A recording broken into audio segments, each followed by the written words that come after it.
Rollover images. In a web browser, when the mouse pointer is moved across a rollover image, it changes.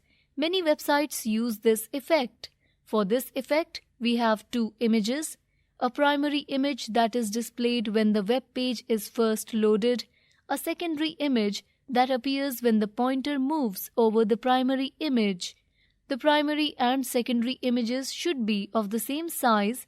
If they are not, Dreamweaver resizes the second image to match the size of the first image. To create a rollover image, follow the steps given on the next page. First, place the insertion point where you want the rollover image to appear in the document window.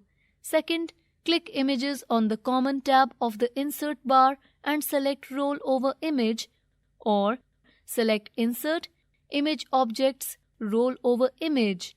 Third, the Insert Rollover Image dialog box appears. Enter the following information and click OK. Image name. Enter the name of the image. Original image.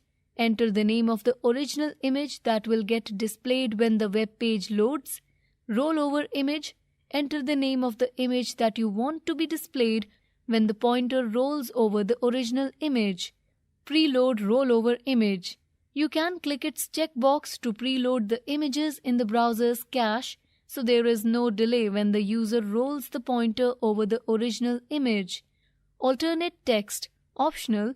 You can enter the text to describe the image for viewers using a text-only browser. When clicked, go to URL. Select the file that opens when the rollover image is clicked. Fourth, press F12 or click Preview or Debug button and select the browser, or select File, Preview to view the effect on the web page in a web browser. Fifth, move the pointer over the original image to see the rollover image.